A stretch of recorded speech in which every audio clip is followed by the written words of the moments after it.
छात्रों, आज के हमारे इस वीडियो में हम पढ़ेंगे एक बड़ी रोचक कविता जो भवानी प्रसाद मिश्र द्वारा लिखी गई है। इस कविता का शीर्षक है इसे जगाओ। इस वीडियो में हम कविता का पाठ करेंगे एवं उसका भावार्थ समझेंगे। भई सूरज, जरा इस आदमी को जगाओ। भई पवन, जरा इस आदमी को हिलाओ। यह आदमी जो सोया पड़ा है, जो सच से बेखबर सपनों में खोया पड़ा है। भई पंछी, इनके कानों पर चिल्लाओ। भई सूरज, जरा इस आदमी को जगाओ। वक्त पर जगाओ, नहीं तो जब बेवक्त जगेगा यह, तो जो आगे निकल गए हैं उन्हें पाने घबरा के भागेगा यह। घबरा के भागना अलग है, क्षिप्र की गति अलग है।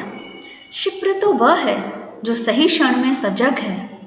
सूरज, इसे जगाओ। पवन, इसे हिलाओ। पंछी, इसके कानों पर चिल्लाओ।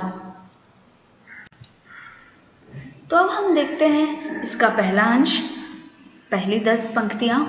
भई सूरज, जरा इस आदमी को जगाओ। भई पवन, जरा इस आदमी को हिलाओ। यह आदमी जो सोया पड़ा है, जो सच से बेखबर सपनों में खोया पड़ा है। भई पंछी, इसके कानों पर चिल्लाओ। भई सूरज, जरा इस आदमी को जगाओ। हम पढ़ते हैं इन पंक्तियों का भावार्थ। इन पंक्तियों में सूरज, हवा और पक्षी को संबोधित किया गया है। सूरज को क्यों संबोधित किया गया है? क्योंकि सूरज जिंदगी देने वाला है, संसार को प्राणवान बनाए रखने के लिए आवश्यक है।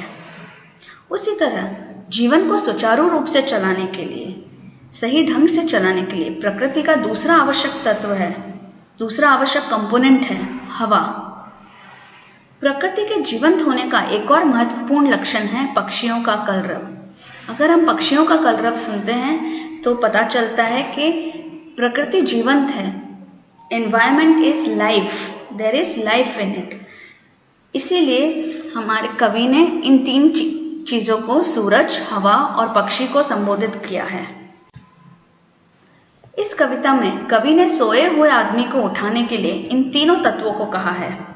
यहाँ यह आदमी नींद में सोया हुआ नहीं है, बल्कि जैसे सोने वाले आदमी आसपास के वातावरण से बेखबर रहते हैं, उसी तरह यह आदमी वक्त को ठीक से नहीं पहचान रहा। वह दुनिया से बेखबर सपनों में खोया हुआ है और समय खो रहा है, यानी समय बर्बाद कर रहा है। कवि सूरज से ऐसे व्यक्ति को उठाने के लिए कहता है, उसके अंदर कार्यशीलता की गर्मी भरने के लिए कहता है। कार्यशीलता का अर्थ है एक्टिवनेस। वह हवा से कहता है कि उसे हिलाकर उसकी नींद भंग कर दे। कवि पक्षियों से कहता है कि उसके कानों में चिल्लाकर उसे उठाए, ताकि वह उठे और समय के साथ कदम मिलाकर चल सके और अपने सपनों को साकार कर सके। हमारी कविता की अन्य पंक्तियां हैं।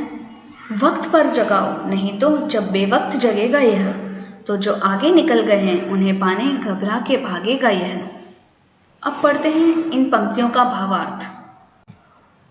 कवि सूरज, पवन और पक्षियों से कह रहा है कि इस व्यक्ति को केवल जगाओ भर नहीं, बल्कि समय पर जगाओ।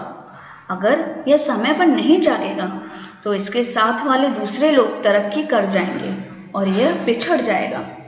समय बीत जाने पर जब इसे पिछड़ने का बोध होगा तो वह उनकी बराबरी करने के लिए हड़बड़ाहट में कुछ करने का प्रयास करेगा और कुछ नहीं कर पाएगा।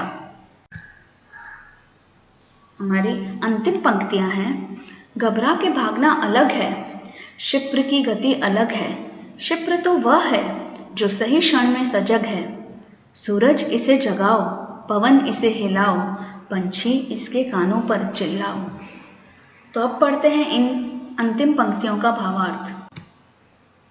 कवि अपनी बात को और स्पष्ट करते हुए कहता है कि घबरा कर भागना और क्षिप्र गति अर्थात तेज गति से चलने में फर्क होता है। तेज गति का अर्थ तो सही अवसर पर सचेत होना है, मतलब जो टाइम है उसी पर आपको सचेत होकर कार्य करना है, सही मौके पर ना चूकना है। सही क्षण में सजग व्यक्ति ही लक्ष्य प्राप्त करता है। सजग का अर्थ है जो व्यक्ति एक्टिव है, जो अवेयर है सराउंडिंग्स की। इसलिए कवि एक बार फिर सूरज, पवन और पक्षी से अनुरोध करता है कि वे समय के सच को ना पहचान सकने वाले व्यक्ति को सच से परिचित कराकर उसे सक्रिय करें, एक्टिव करें, उसे क्रियाशील बनाएं।